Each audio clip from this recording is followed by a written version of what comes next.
Everyone, welcome to the brand new podcast, JD Fantasy Football. I am Jordan Cordova. We got Dave Patrick, Dave Right here. Lamson. Yes, sir. We are starting a brand new thing here where we're going to be talking about fantasy football, everyone's favorite pastime. This is like Christmas for me and my wife at this time of the year. Once you become an adult, Christmas is no longer the same as when you were a child. So this is my new Christmas. Love it every year. It definitely brings me and my wife closer together. So, but yeah, so on this podcast, stuff that we're going to kind of go over is we and Dave are in a league. I believe it's called Fourth and Whatever. So we have a lot of our friends that are in it. Dave, this is what is it second year that is this the second year that we've done Fourth and Whatever? Well, I was in a league with this same group like 5 years ago, and I got kicked out. So yeah, last year I got reintroduced into the league. So I'm trying to hang on. Yeah. Well, we got 2 years strong then for you, Dave. 2 years strong. Three in a row. Three in a row. I guess this is the third year. Yeah, this is going pretty well. Yeah, so Fourth and Whatever was something created by our commissioner, our loyal commissioner, Skip Lamson. He was Is It Worth It this year? You'll hear us referring to his name. 2 year. This is the second year for Fourth and Whatever. The year before, I think he was combined with another one of his buddies, which is the year that I won the league, actually. But my name does not get on the trophy because that was not considered to be Fourth and Whatever, it turns out. So yeah. But yeah, so just to kind of go over a little bit of how our fantasy football works, we're going to talk about how this is going to work. We're going to talk a lot more about our matchups, who we're playing against, or who's playing against who we feel is a big X factor, kind of just your typical fantasy thing, but we're just going to relate it to our own league, show the competitiveness. I think we have 12 solid people in this league. So always waiver wires are always impossible to get if you're anywhere towards the top. So really fun league to go. Kind of the formatting we have for our league is we do play big plays. So if you see that our points are anything different from what you're experiencing in your own fantasy football, it is because we do 50 plus yard touchdowns are an additional 5 points. Over 100 yards for receivers and running backs, additional 2 points. For quarterbacks, if you get sacked, it's considered -1 point towards your quarterback. And I believe if you're over something ridiculous like 200 and for receivers and running backs, you get additional 5 points. If you get over 300, it's additional 2 points for quarterbacks, and over 400 yards, it's an additional 5 points as well to that. So 7 total points that you could get if you go over that point. So, but that is our format. So if you guys see that we're talking about, hey, this is the second receiver in our league or the first receiver in our league, and it's not the same to you, that is probably wise because we have a little bit of different rules. But that's the great thing about fantasy football. Everyone can have their own rules. They play it their own way. So we're just going to kind of refer to our own things here. But Dave, anything that you've experienced throughout this year so far that you're feeling good about as far as with anything? Just as far as the league, I think this is going to be a really competitive season. I think a couple teams really scare me. The Bears really scare me. Your team really scares me. Yeah, and just with some of the things that have happened in the league so far, I think it's gonna be a good league for everybody, except for maybe a couple people, and it might be a little funny for me. So. Yeah, definitely. Super. So let's kind of jump in it. So today's episode, we're kind of just going to go over some reaction to the fantasy season so far. Since it's week 3, we're kind of going to jump into our reactions to, the first 2 weeks that have happened as far as injuries and how teams are going. We're also going to kind of give a breakthrough of who we feel like doing well, whose team is set up for success, whose team that we feel like might be in trouble, just based off the first 2 weeks with out of the draft. Have some player spotlights today. We're going to go through all the matchups, give some closing thoughts, and try to have the best time that we can along the way. So let's go ahead and get right into it. Dave, well, I'll kind of start this off, if you don't mind, with the discussions of injuries. Yeah, go ahead. I think one of the ones that is most surprising, and I think very Cooper Kupp from last year, is Christian McCaffrey. I don't know why coaches have to be so secretive about how serious injuries are during the preseason. I don't know if they're trying to scare their opponents or not, but as a fantasy football player, there's nothing more frustrating than you saying he's going to play, then the player is saying, I'm going to play, and play all the attempts that I would typically get. And then on Monday night, after you cannot get him, after you cannot trade him out, Monday night, 1 hour before game time, actually, I'm out. And not only am I out, but I'm going on the IR. Like, what in the hell is going on with that? What are your opinions on that matter there, Dave? Well, I feel like it's a lot of gamesmanship by the 49ers that ended up screwing a lot of fantasy football owners. A lot of people didn't have many options to replace him. Last minute, there were plenty of videos online of people getting frustrated, not able to update their lineups, and not only update their lineups, but I mean, he's a ton of points that they were counting on for that week. The disappointment was tragic. I was happy to see it. I mean, I hate it for Christian, but he was already hurt. We just didn't know it. I was happy to see the 49ers struggle, and I was happy to see some people struggling in the league. So yeah, my wife being one of them. So my wife, you'll refer to her as Shiva. She is she's number 4 right now in the rankings for our division. Same thing, I actually was going out. I actually went to that game live, went to that Niners Jets game live. What? Yeah, it was right. A lot of fun. But as I was on my way to the stadium, hour before kickoff, my wife gives me a text, and she's like, what do I do? She needed 10 points to win week 1. Christian McCaffrey should get you 10 points by the end of the first quarter. Wow.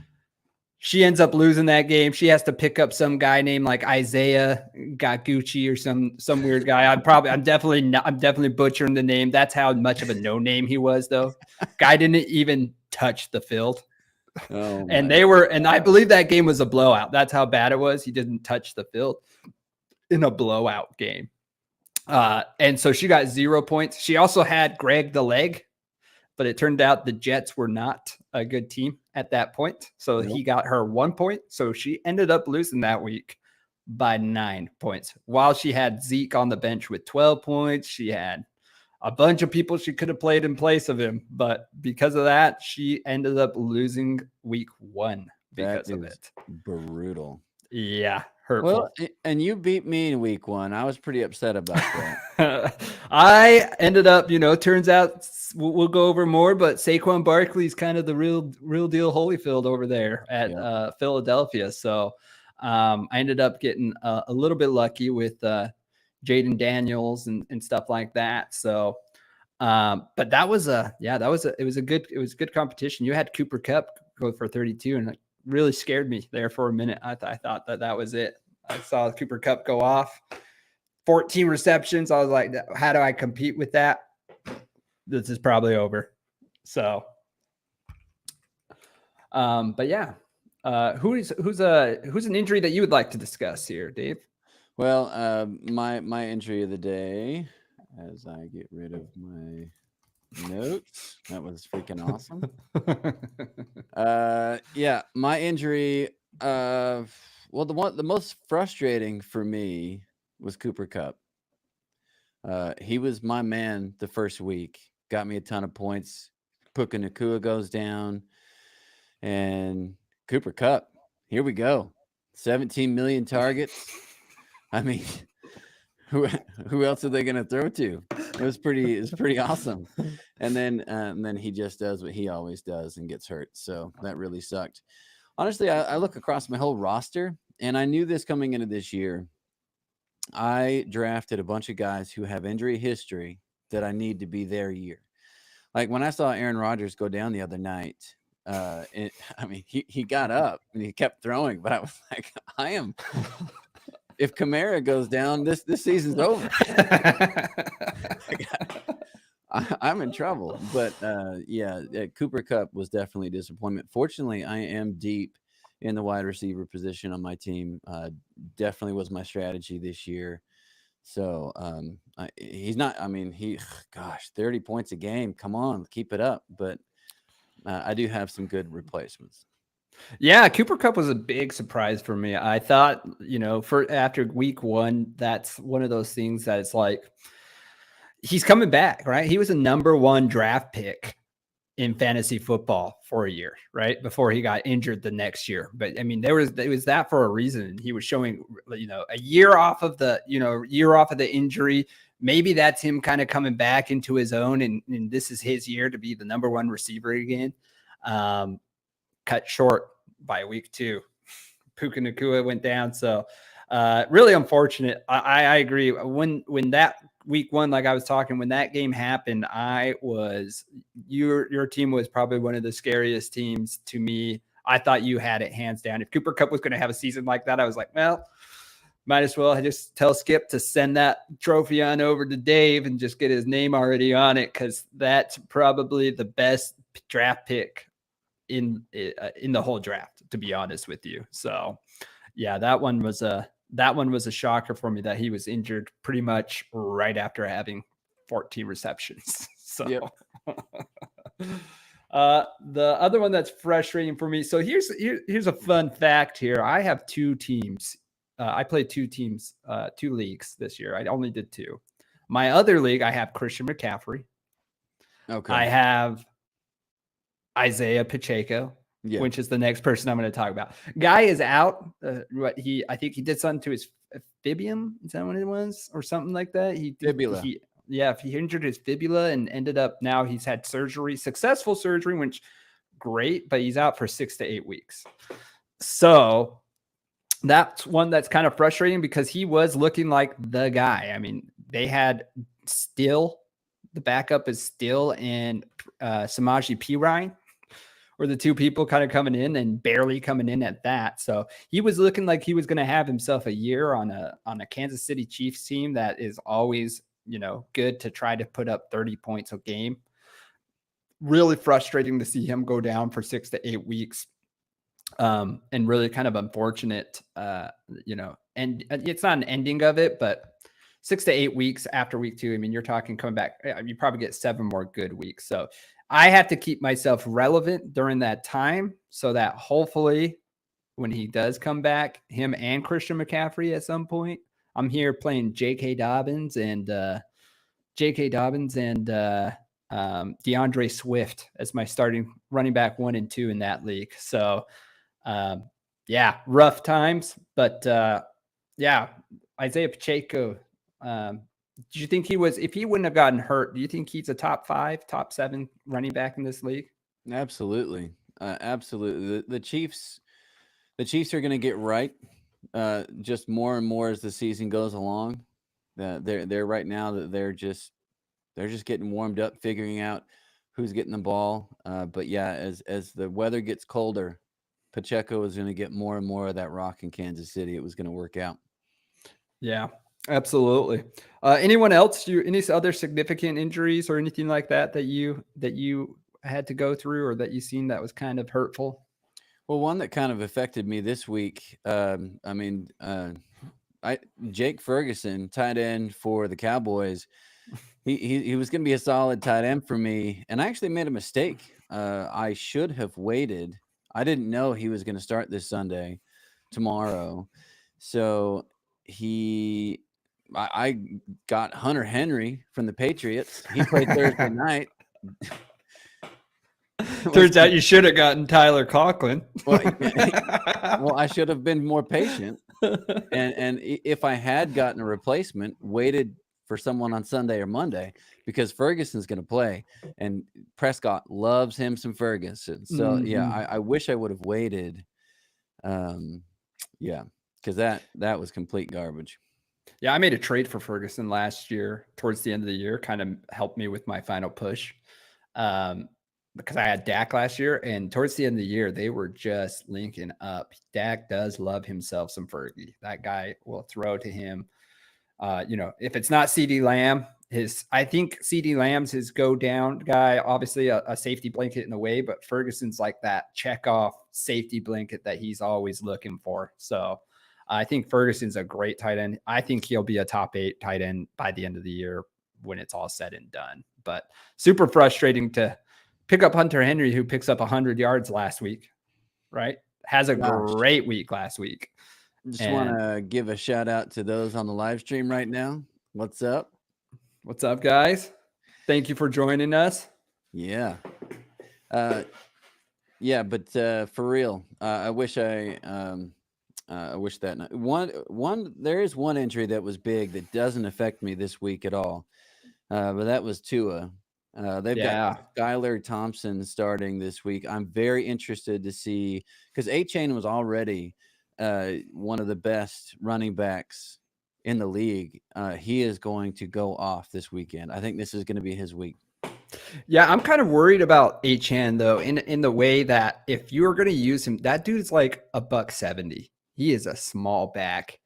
And I think even from last year, I think there's, hopefully, and I never wish injury on anyone, obviously, but there's a chance that guy gets injured if you start putting him into those 20, 25 carries in the game, and which is what you're going to have to end up doing in order to win football games. Because as you saw from last year's playoff game, Skylar Thompson is not the solution for you to be at quarterback. So I actually saw some crazy memes on TikTok about like Andrew Luck's coming back out of retirement to come play for the Miami Dolphins, or Tom Brady says he'll give it another whirl or something like that. So I am really scared for Tua, but he's got to do what's best for his career. That was a scary hit, one of 3 or 4 scary hits that he's taken in the last 2 seasons. Probably shouldn't be diving forward onto a defender that size, but take the slide. And if I can tell, if I tell any quarterback anything, is unless your name's Josh Allen, just slide. He's a competitor, man, and that's something you can't teach, is that will to win. And I don't think he can do it. I don't think it's in his bones. He just has to go for it. He's a good old-fashioned Alabama Roll Tide boy. He's going for the win here. Yeah, Saban played him through plenty of injuries when he shouldn't have been out there. So he's a tough kid. He is. He's a tough guy. So it's unfortunate to see, because I think he has a lot of promise. I think on that team runs well when he's out there slinging it. It definitely is a huge difference between him and Skylar Thompson for sure. I almost would have said Dolphins might have been a lead to win their division. And now with Skylar Thompson there, I'd be surprised if you're not last in that. And you have so much talent on that team that fantasy wise, I don't know. Tyreek Hill, even when Skylar Thompson was playing last year, Tyreek Hill was still getting some significant targets and touches and points still. I don't think that his went down all that much, but I think who this really hurts is Jalen Waddle, who was already kind of having a rough season to start off with. Who has Waddle?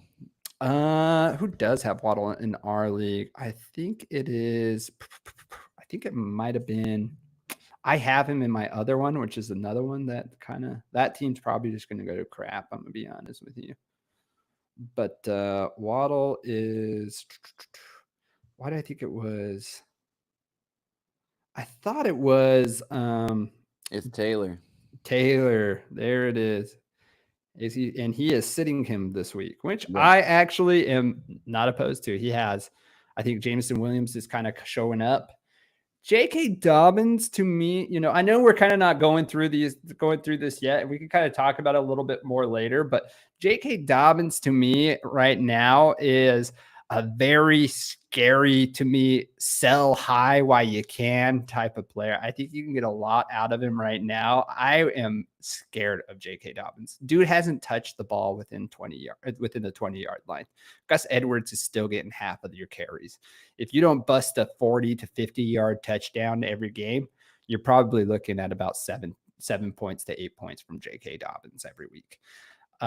Pittsburgh Steelers I really hope that I really wish I could eat my words. I hope I eat my words here. They don't give up 40 to 50-yard running touchdowns. That is a defense that is, you got TJ Watt on that defense. That is probably arguably the best defensive player in the league right now.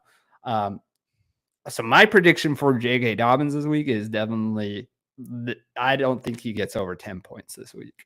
Wow. So I have J.K. Dobbins in my notes. We didn't even talk about it before.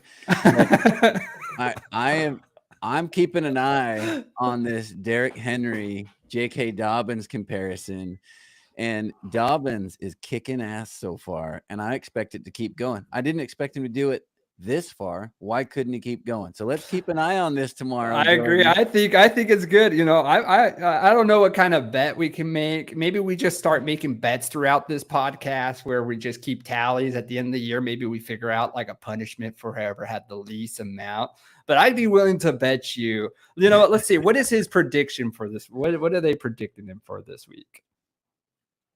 13.6. So I will say, I said 10, 13.6 is about there. So let's say 11. I will say that 11, he will not get over 11 fantasy points this week against the Pittsburgh Steelers. All right. Would you take that bet? I absolutely. What time is that game? I'm going to be at 10 a.m., baby. Well, 10 a.m. here. So what, noon for you? Yeah. All right, cool. I'll be at work, man. I'll be tuned in. Morning game coming up. Let's go. I'm glad that we have our first difference of opinion here. I think that's going to be fun. I think there are going to be a lot that we can kind of bet on. I think it's going to be a good time here. So that didn't even get us into our player spotlights here that we have kind of coming up. We just kind of rolled into that one with the Jaylen Waddle thing. So all right, perfect. Injuries this week, just off the top of my head, let me know if I miss any. One that kind of affects me is Deebo Samuels. That kind of sucks. He's out for a few weeks is what they're saying. Dude's been tearing it up. So that kind of hurt me. I think Justin Herbert is expected to play, but from what I hear, he is pretty injured. So he's probably not going to be super mobile out there on the field while he's playing. I'm trying to think of who else is out this week. I don't think David Njoku is expected to play this week. Yeah, he's out. Yeah, he's for sure out. Anyone else that you're thinking or off the top of your head here? Hoping that I'm a Green Bay fan. I am hoping that we can get Jordan Love off the bench. He's kind of trending in that direction, but he may not play. It might be Malik Willis, so that's going to be interesting. Yeah, that is very interesting. I think it's interesting that he's already coming back. I think you're giving a lot of hope to Green Bay Packer fans. That is your future. I'd almost say, go ahead and scrap one more week and make sure that he comes back. I'd rather him come back fully healthy there, but weird that he is already coming back. Evan Ingram is another one that is out this week, I believe. Yep, he's out. Raheem Mostert's doubtful. So that kind of goes to your Devon Achane prediction. I think looks good. And then a sneaky pickup is that, what's his name? That Tennessee running back from the Vols. What was his name? I'll look it up. I'll find it. But he's their rookie running back this year. He looked really good coming out of the draft. I think that he will take a little bit of time from Devon Achane, but not too much. Didn't look like that from the week before. So we'll kind of go over that with the once we go over kind of waiver wires next week and stuff. But Kenneth Walker looks doubtful. So Kenneth Walker's also another one who's probably not going to play this week. But other than that, Cooper Kupp we talked about. Jordan Addison's out. Yeah, that's nice for me. That means Skip can't play Addison against me because that guy can go off.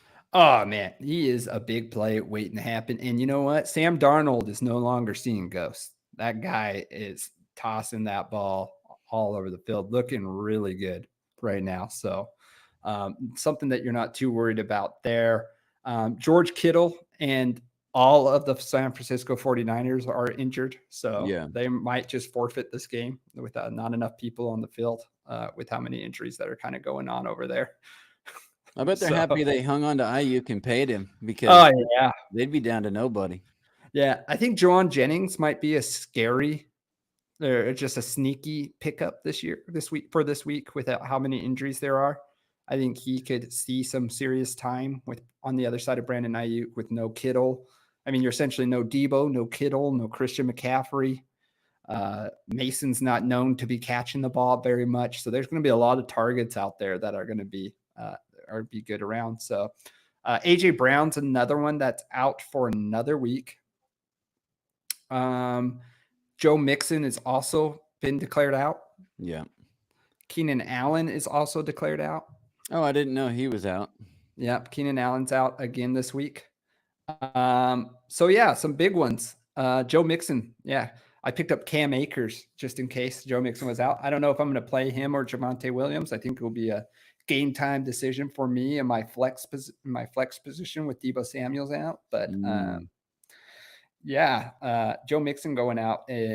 Hopefully Cam Akers has himself a game, but he'll probably fumble at the 1 yard line and then get kicked out. And Ogwin Dolly, whatever his name is, that's a backup, will end up being back into the game, ready to go. He'll be the one that scores 15, and Cam Akers will put 2 points with my luck there. So that's all the injuries I have. Anything you think I'm missing? Nothing notable. Everything. We're still early in the year when we've had a lot of injuries already, but it's still early. Guys are still fairly healthy. Yeah. Hopefully we get a lot of these guys back and get full force here at some point. So, okay, perfect. Let's kind of move on to our next thing here, which would be our rising stars and potential busts. So, you know what? I'll kind of let you start if you would like to start here.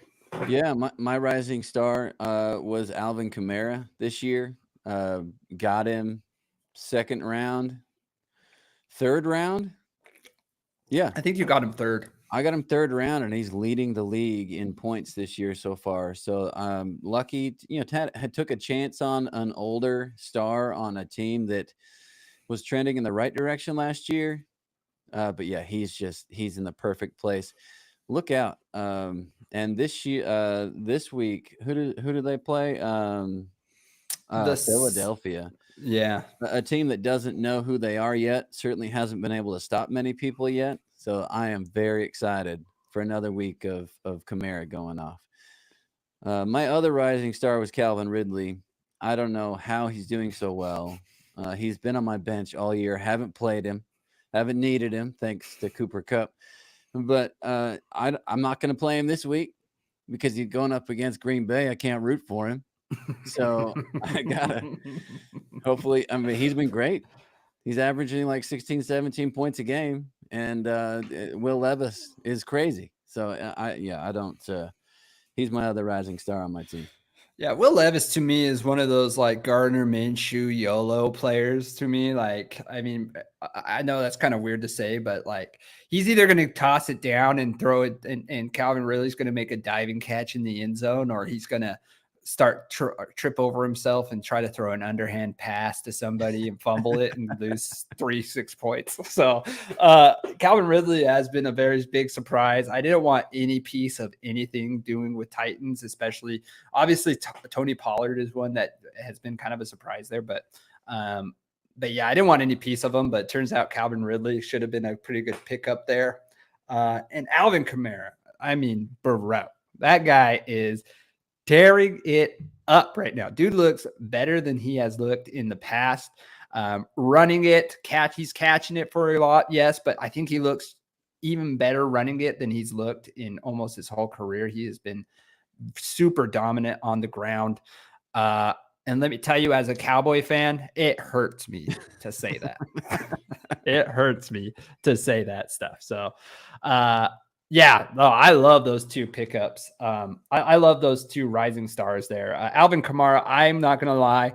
I wanted him so badly, but being with the 12th pick, I was either going to super reach for him or I wasn't going to get him. I mean, the third round, essentially, I have the last pick in the third round. So He wasn't coming back to me. I wanted him. I think he's an underrated player. He was suspended for a lot of last year. When he came back, he was actually still pretty useful. It's pretty dominant. And like you said, when you have, even if you only have to play Carolina Panthers twice a year, there's two 40-point games for you right there. So great choices. My pickups for me is the first one is Chris Godwin, who was my receiver. Guy was probably one of the biggest question marks for me at that point, because I ended up picking Chris Godwin instead of picking up a quarterback, which we can talk about later, because it was either Godwin, Dak, or Kyler Murray.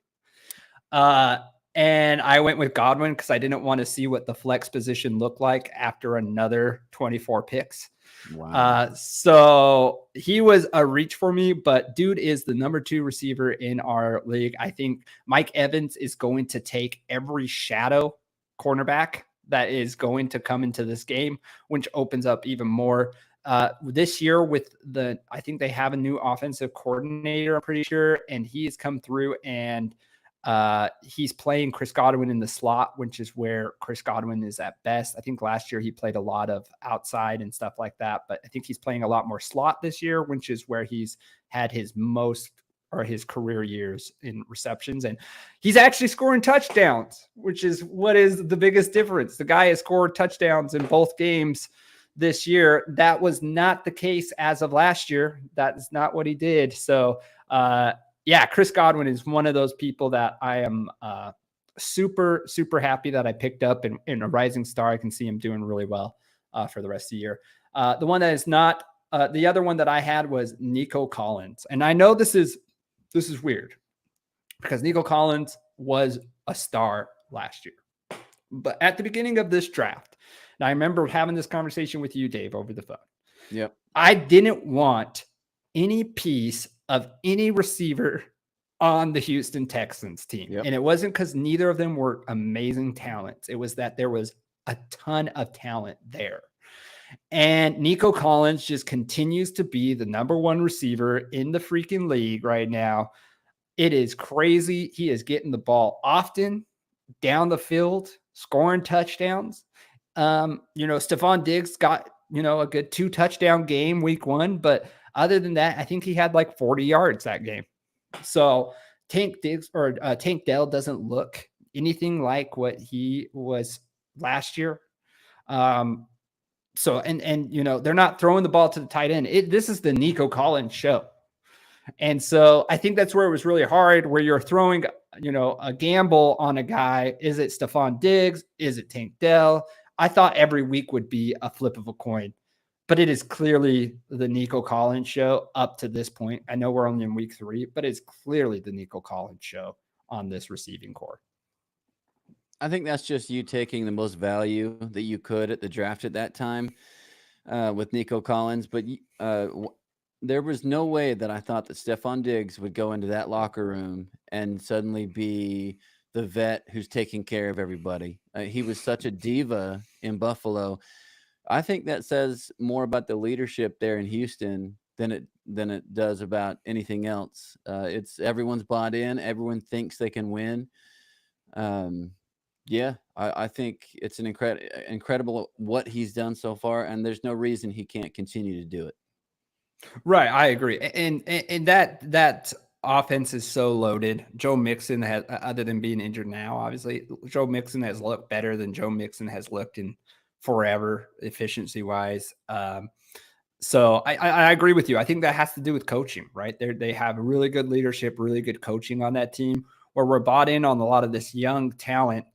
Stephon Diggs comes in as this veteran receiver. Mr. Diva himself comes in on this and plays the role that he has to play in order for them to be a championship caliber team. So, yeah. What kind of busts do you see here? You tell me your bust. Let's go. Okay. Yeah. My busts, as of right now, and I am playing him this week, by the way. So, I know they are playing the Denver Broncos, but my bust right now is Rashid White. And what is really scary about Rachaad White, and it was kind of, I had him last year. It's kind of the same thing that was happening last year. If he does not get 6 receptions in a game, he is essentially useless. That's me being pretty blunt about it. But the guy is, so far in this whole season, the guy has 25 carries for 49 yards. He is averaging 2 yards per carry through 2 weeks. Now, I've been saved because he's had 7 receptions and 80 yards through the air. But other than that, I got 3.3 points from him last year. I'm scared. I'm scared to have him on my team. I tried to trade him away all week. I'm not going to lie. I threw him in every package I could throw him in to try to get another. I think I switched. I said him and Brian Thomas Jr. for Tony Pollard. I think that's how desperate I was at one point. The guy denied me, but he's a bust. I as of week 2. Now, I might eat those words once we get into week 6. I want everyone to realize we're just talking about week 1 and 2 busts right now. We're not talking about he might be a bust for the rest of the season, but he scares me a ton to be on my team. If Javonte Williams, who's also scary because Bo Nix also doesn't know how to throw the ball past 2 yards, if he ever turns it on, there is a real heavy case for me to start Javonte Williams over Rachaad White every given week. So they're both a toss-up at this point for me. The thought that I have about your bust in White isn't this kind of against like conventional wisdom to have 2 guys from the same team that are having to split touchdowns? Like what's your thinking this week? Yeah. So I think I would so Deebo Samuels wasn't hurt. I'm not going to lie to you. Before I heard about Deebo's injury, I was pretty much 100% set it and forget it. Javonte Williams, I'm taking the gamble on him being my RB2 instead of Rachaad. But because Deebo is hurt, I could take a gamble with Darnell Mooney. I could take a gamble with Tyler Johnson or Brian Thomas Jr. I could take some gambles in my flex spot there. I think Cam Akers, even picking up Cam Akers. But my head thought there is that he is a potential 6 to 7 reception guy. If I get 6 receptions from him for 50 to 60 yards right there, that's 12, and he rolls into a touchdown, it's an 18-point game for me, right? I think he has that potential. It's just scary to have to rely so much on the passing game for a running back that line is not great. Bucky Irving is taking some of those touches as well. But yeah. And when I drafted him, just so you know, Chris Godwin, like I said, with all the quarterbacks, that was a last second pick. Like it literally came down to 2 seconds on the clock and I picked Chris Godwin. And it took me not until after I had looked at my team again after the draft to be like, shit, I picked up 2 Tampa Bay Buccaneers in my starting lineup. Yeah. But my other one is Zamir White. Dude is splitting time. Last year, supposedly at the end, after Josh Jacobs was out of there, he was honestly, the perfect example is the guy who's backing him up. He was Alexander Mattison for the Raiders that Alexander Mattison was for the Vikings. Every time Dalvin Cook got hurt, Alexander Mattison was the number 1 pickup. Dude would just tear it up. As soon as he got an opportunity to be a starter, dud. Not great. I think so far through 2 weeks, we're seeing Alexander Mattison get, if not as many touches, not very far behind in touches to that guy and getting more yardage for the most part. I think Zamir White had more yardage than him last game, but just really scary to have, your 5th round pick, your RB2 being somebody who is splitting touches so much and reliant on a not so good Raiders offense. It's not like they are a high scoring team that you're like, oh yeah, they're splitting touches, but they're putting points down all the time. No, they're always playing from behind. So they're always having to throw. And I truly believe that Alexander Mattison is to them the better receiving back, which is why you're seeing him get so much play, because they're always playing from behind. I think Zamir White so far is a bust. I also think that he is a scary person to have on your team to try to play any given week, unless you're playing, like the Giants or the Commanders or some of these really bad defenses that you hope that he rolls into the touchdown. Yeah, I think the Raiders are a tough team to have anyone on right now. I'd be interested to see if the Raiders, there's been a lot of talk about the Raiders going after different quarterbacks this week. I don't think that they're in a good place to bring in Bryce Young, but they have been talking about bringing in a few quarterbacks. I think if they got somebody that could come in and play a little better quarterback. I mean, Gardner's okay, but you can't. I'd prefer if Gardner was the backup than the starter. But the Raiders would be a good team if they had a legitimate starting quarterback, but they're just not there, and their defense isn't exactly lights out either. They're kind of bend but don't break, and that can be tough. So I wouldn't want anyone on the Raiders right now. No, and how long does Davante Adams? I mean, he's getting older. Dude is wanting to win now. How long before we start seeing the headlines? Davante Adams unhappy, wants trade, wants out of Oakland, or wants out of Vegas. Sorry, Raiders. Wants out of Vegas. Like, how long can he put up with that? There were a lot of rumors of him going to the Jets. Mm-hmm. As Garrett Wilson holder, he can stay where he's at.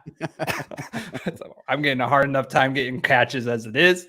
But yeah, I think that this year is kind of a make or break. I would not be surprised if they don't get a fix in that quarterback position. If Davante Adams is not maybe if it's the Jets, maybe it's the Jets, but he's not playing for another team by the end of the year. Trying to see. I mean, so far Davante Adams has done great. Mm-hmm. He 10.9 points his first week, but he got 28 last week. Yeah, and he's going to get the targets. I think it's going to be more of a winning mentality rather than getting the ball thrown into him. Now, you did just beat the Ravens. Yeah, but who are the Ravens right now? 0-2. Giving up leads in the fourth quarter. I mean, mind you lost to the Chiefs, the back-to-back champions, the first week, which is understandable. But losing to the Raiders, giving up a lead, not putting up more than 20 points on a Raiders team that the Chargers just put up a pretty good amount of points the week before on this Raiders team. So I don't know who the Ravens are. The Ravens have a bunch of problems, and it starts with what the hell are they doing with King Henry? They're going on a game-winning fourth quarter drive, and Derrick Henry is sitting on the sideline watching that. Oh, who wants Justice Hill in the game and during the who is this Justice Hill guy that's taking half the touches for it? I get it that he might be a better receiving option, but man, what did you pay him for?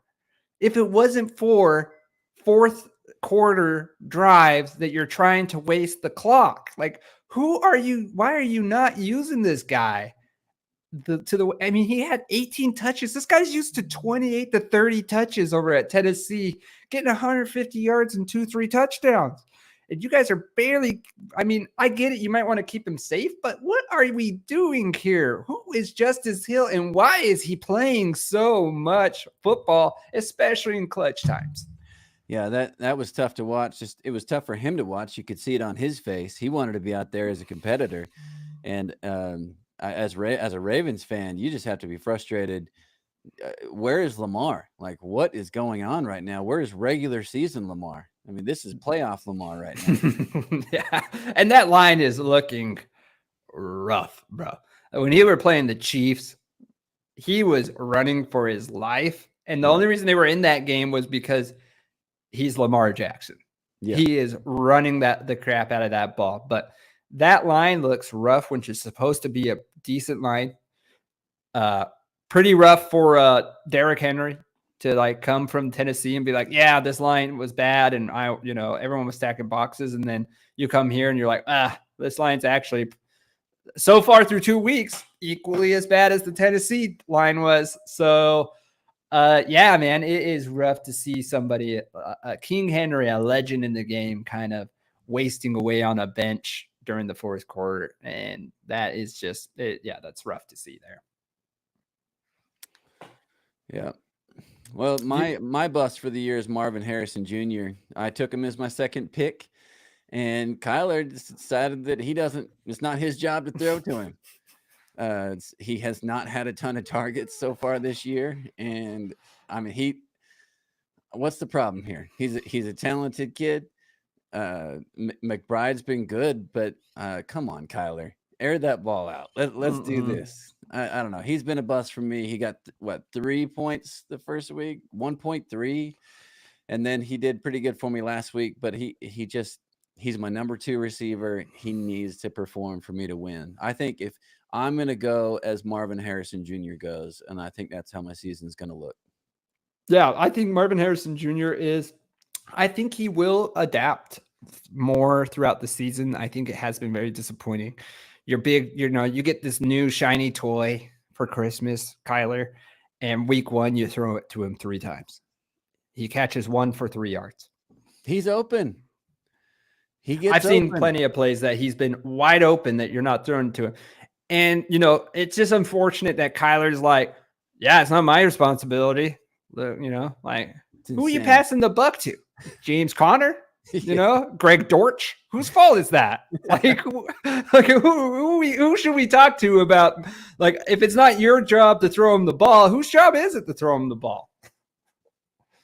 It's going to come out in like 5 years that freaking he's a part of some like fantasy like scheme. He's getting paid money not to throw the ball to him because it doesn't make any sense whatsoever. Yeah. Week 1, he was playing Marvin Harrison Jr. Yeah. And then week 2, he's like, all right, I'll give him a few tosses this week. Let's try him out. Total scam. Because it doesn't make. He threw it to him just a few more times, but they actually connected the other day. I mean, Harrison's a talent, man. He's going to be good for a long time. Yeah, Harrison's got tons of talent coming out of him, oozing out of him. That guy is a baller. He is going to be a superstar in this league. But unfortunately for right now, he's only as big as Kyler Murray, even though he doesn't want to say it's his responsibility. He's only as big as Kyler Murray will make him and how many times he'll throw in the ball. Because, I mean, Trey McBride's great, but who else are you throwing the ball to? Come on, man. I mean, you're throwing to James Conner all the time. You're throwing to Greg Dortch all the time. Just give a few more looks to your boy, Marvin Harrison Jr. That guy, you could throw that ball up for a 50-50 ball, and those balls are actually like 70-30 with that type of talent. Absolutely. Well, I just wanted to talk about the injury that affects me this week, and that is everyone on the San Francisco 49ers. So I'm up against Skip, and he has Brandon Ayuk this week, and I am scared to death of Brandon Ayuk. That's really frustrating for me, the timing of all this. Yeah, I play Skip in a couple of weeks. Maybe that's not an issue, but this week is going to be his week. I think he'll be 20 plus points on me. It's going to suck. Yeah, I'd be really surprised if Brandon Ayuk doesn't score 20. It would shock me to see that happen. Like I said, Jauan Jennings is a good sneaky pick for a flex, maybe a flex spot for this week if you absolutely need it. But there's no one else throwing. Jordan Mason has, I believe it is like maybe a total of, he has 2 receptions for 9 yards on the year. That guy is not catching the ball. This isn't Christian McCaffrey coming out of the backfield, catching the ball left and right. And it's not like they really have another running back that they're putting into place. You have Juice, you have your boy Juice coming out of the backfield, maybe catching 4 or 5, the fullback. Outside of that, who are you throwing this ball to if you're Brock Purdy? And you are playing the Giants this week, I believe it is. Is it the Giants that they're playing? No, it's the Rams, who is also just torn up with injuries every left, right, whether it be defense. They're not the same Rams team without Aaron Donald, let's be completely honest. quarterbacks aren't as pressured as they have to be. But yeah, I would be shocked if Brandon Ayuk does not get 20 plus points. And I know that's against you, Dave. Yeah, I hate it, but I expect it. I'm voting for you still. But I just would be shocked if that didn't happen. Who's bothering you this week? Looking at your matchup, who is irritating you? Who is the most irritated person on the team that I am playing against? So the person that I'm probably most worried about this week, it's definitely not their running backs. And really this, I don't want to downplay it. This team doesn't scare me as much. Tyreek Hill is always a bother, especially in the league that we're in. Tyreek Hill is could be good for 250 plus yard touchdowns. That's an additional 10 points. I mean, you think about those, it's 1 point for the reception, a 60-yard touchdown. So another 7 points just off the yards, a touchdown, 13 points, 5 points for the bonus. It's an 18-point play. Yeah. And he could get 2 of those any given week. Like, dude is good, talented. And then you have, I think the team that I'm facing right now, Birmingham Thunderbolts. This guy has some real potential for bonuses. Rashid Shaheed is also another guy who could just get you a 50-yard touchdown. Philadelphia's defense looks bad. Make Kirk Cousins, who looked the week before like he didn't belong in the league, make Kirk Cousins look like a hero last week. They are not a great defensive squad right now. Rashid Shaheed could also be one of those people for me that are really scary, kind of going out. But I'd say probably his 2 receivers are going to be the scariest people for me this week. I think my week winnings is going to be based off, do those guys get 50-yard touchdowns or not? Because if they don't, if Tyreek Hill has a pedestrian day and he has 12 points and Shaheed has 10, 12 points, I think I landslide the victory this week. Okay. But if they blow up, I think I beat the crap out of him last week. Yeah, he only got 85 because that's the thing, right? I think his team is so based off those big point plays. I think his team is based off of Tyreek Hill getting a 50-plus yard touchdown, Shaheed getting a 50-plus yard touchdown. He built it on these receivers on his team. Drake London hasn't been the person that we thought that he could be, but that could change if Kirk Cousins comes back into this league. But running back wise, your first running back, your RB1 is Zach Moss. Tony Pollard is a good pick. I just don't know if those are consistent running backs for you. I think you have to have big plays coming out from Tyreek Hill and Shaheed and Drake London in order. It's going to be based off his receivers all year long. Yeah, and you're rooting against him, Lamar against Dallas this weekend. So this is a win-win for me. Yeah. I don't want Lamar to win anyways because he's playing Dallas. And I don't want him to do good because I'm playing him in fantasy and Mark Andrews. So I'm happy if this is even if, Cowboys grit themselves out a 17-3 win, I'd be happy with something like that. So, but that's probably the scariest person for me this week, against me this week. I like what you're saying. I think that that's Caleb. That's my coworker, Caleb. I think that's what his week is going to hinge on, is those plays. Yeah. And he's going to win. I guarantee Caleb, just looking at the team, if we look at it, I would bet that he's probably going to be above 500 team. I think he'll be, a game or 2 above 500.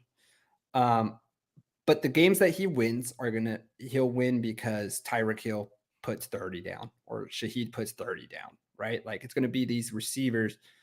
If he gets 30 from Zach Moss or Tony Pollard, I think lights out, it's over. I just don't think I think those weeks are going to be far between each other. It might be one, maybe a second one if you're lucky. Yeah, I agree. So, all right, perfect. So those are our stars and busts here. Who is your matchup of the week? Looking at all these teams that we have this week, who do you feel is going to be the toughest, or who's going to play the closest to each other? Yeah, I got your wife against my brother Cam. I think that's going to be a golf score. It's going to be low 60s, low 70, high set. It's going to be bad, but it's going to be close. I think they're going to really go at it with each other. Yeah, I think that's a fantastic pick. I think they're 109 to 111 right now is the projection for these guys. Yeah. And that's, believe it or not Thursday, nothing from Thursday night. It's not like one of them have Ramondre Stevenson and they got 0.3 points. And so now they're projected for 109. Like, it is just waiting for the week to start. I agree with you, but Cam coming through, and we'll talk more about this. Maybe we'll talk more about this in the matchups, but Brock Bowers is a fun pick to talk about. That guy is in my notes. Absolutely. Brock Bowers is awesome. Yeah, he is great. So my matchup for the week is actually you and Skip, to be honest with you. I think you guys are going to be in for a tough one. It's like you said. I think Brandon Ayuk is going to go for 20. But the other thing that's scary for his team is that Kyren Williams is playing Fred Warner. That could definitely counteract the Brandon Ayuk positive point. So I think there's a lot of interesting things there kind of going up. We'll go into that matchup a little bit more as we're going on, but I do think that you and Skip are going to be into a tight race here. Skip's already put up 16 with the Jets D because they were just sacking Brissett almost every other play. So yeah, I think he's that Monday nighter, Josh Allen, that may decide it. Yeah. Weirdly, how it always happens. It puts it close. Those Monday night games are always like, I remember last year I had one against Tay, and I think he had J.K. Dobbins, and he went up by, in the last game or in the last quarter, he went up by I think it was 0.3 or 0.2. And I was like, it's over. I went outside. I went outside. I was frustrated. My wife was, I'm like, another loss. I think I was 0-4 at the point. I was just like, I was done with my league. Looked on my phone, just looking at the stat track. J.K. Dobbins loses 3 yards in the last 10 seconds while they're trying to, or in like the last minute while they're trying to waste clock.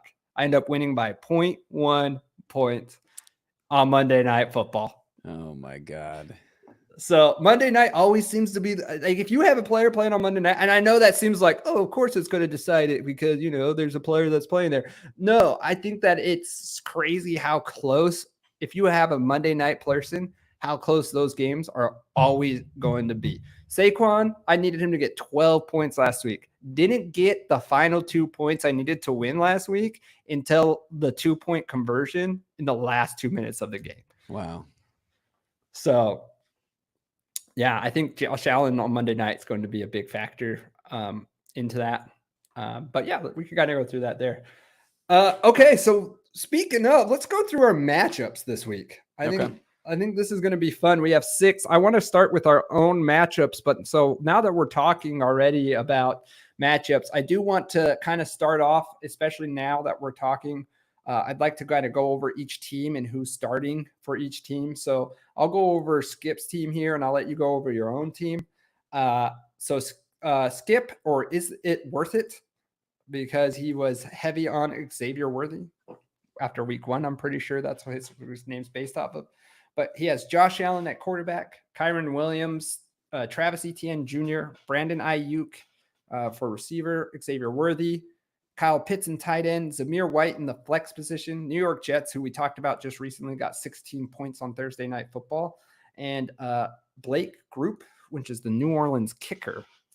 And your team. Yeah.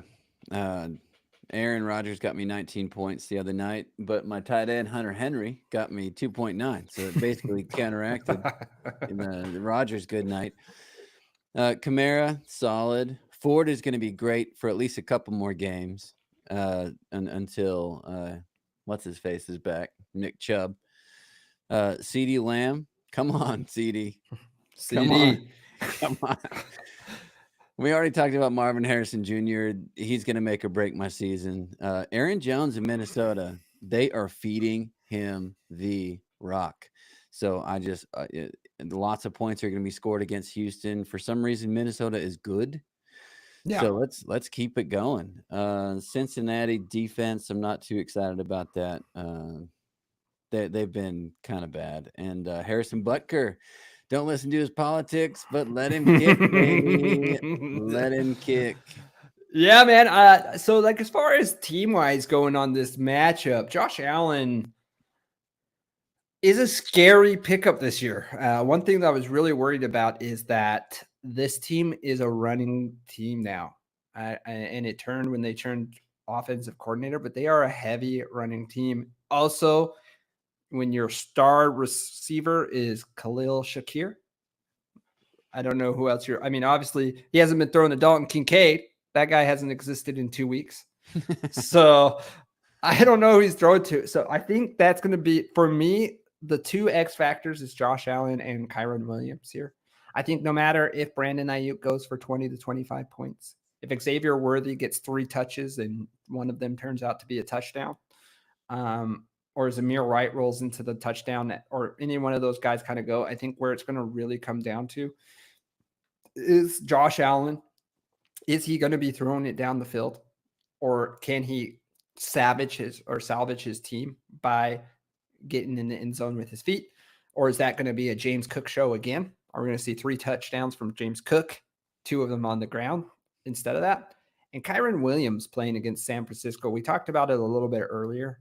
Kyren Williams is a scary person. He's been scary for the first 2 weeks, and San Francisco's defense doesn't make me any more hopeful that this is the week that he gets turned around. He is playing 90% of the touches. A lot of people are worried about Blake Corum kind of taking some of those away, which is not the case.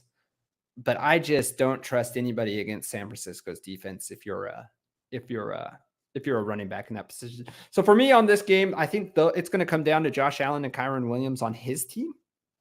I think they need to put up a pretty impressive week in order for him to beat you. I think Josh Allen is projected for 20.9 points, and Kyren Williams is projected for 20. I would care to guess that I think Josh Allen could get that. I mean, he's playing Jacksonville. It's up in the air. I don't think Kyren Williams gets 20 points this week, though. Call it, man. Call the contest. Who am I thinking is going to win? Yep. I am going to project that you will win this week 132 to 125. You want to do scores? I'll just say score. I just threw it out there. Overall though, I'm going to say that you win this week. Okay. Yeah, I got me winning too. I think that I like Alvin Kamara scoring another 40 points and laying it down, baby.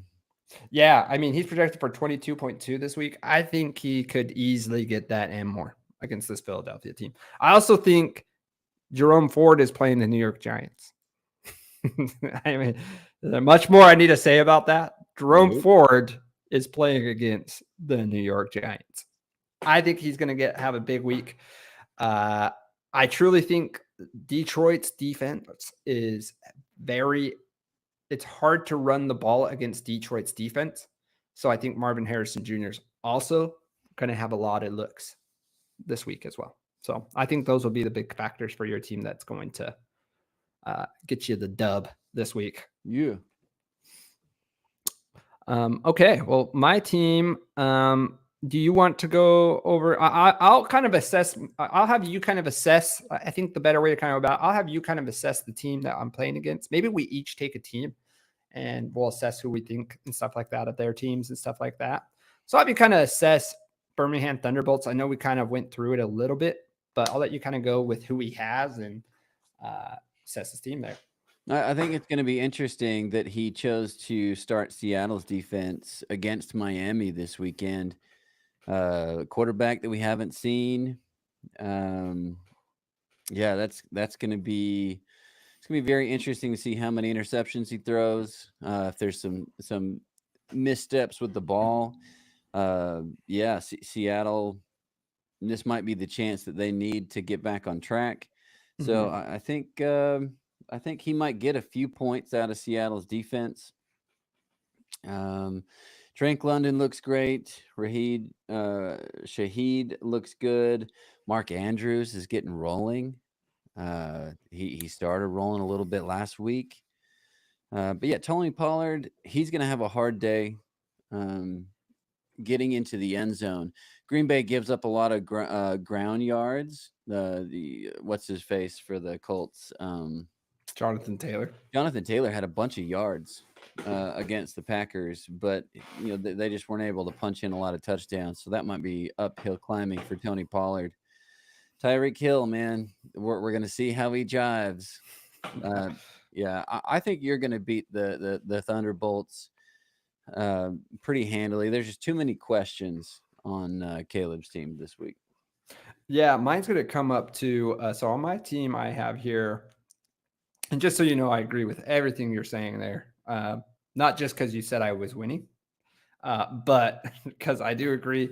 I think his team could be very scary down the road. I think we talked about that earlier, about he will be an over 500 team in my opinion, but it's going to be on what weeks are going to be big for his receivers there. Yeah, so my team consists of Jaden Daniels, who, man, if you get in the red zone 6 times, please just get in the end zone twice. If you do that, you're going to be an amazing quarterback for me. If not, I'm going to have a week like last week where I got 8 points for him. So Saquon Barkley, looking great. He is the number 3 running back in the league. I mean, he's not quite putting 50 points down like Kamara, but we all can't do that, so he's a good alternative. Rachaad White, we've talked, that's my bust. That's probably my make or break for some weeks, is if Rachaad White can give me 10 to 15 points a week, I think I'm in good shape. If he gets me 3 to 5 points a week, I might be in for a bruising. Garrett Wilson, one of the most disappointments right now. I should have had him in my bus, but I'm not quite ready to throw him under the bus quite yet, because it seemed like Aaron Rodgers' last game was at least trying to, I mean, they're on the 1 yard line. You probably should have took it to Breece Hall to get a touchdown, but Aaron Rodgers just trying to make Garrett Wilson happy out there. So I hope there's more of that to come as far as with it. Chris Godwin, obviously number 2 receiver in the league. They're playing Denver. I think Surtain's going to shadow Mike Evans. I think there's going to be a lot of room for Chris Godwin in this game to get 7 to 8 receptions is what I'm hoping for. Trey McBride is he's turning out to be pretty decent. Kyler Murray is liking to throw to him. He hasn't got me like a 20-point game, but he's getting like 6 or 7 receptions, which is all you can ask for a tight end. And in a year that we thought was stocked full of great tight ends, and not the case so far through 2 weeks. So and I am really I'm really still fighting myself between who my flex is going to be. Right now, I have Javonte Williams in there.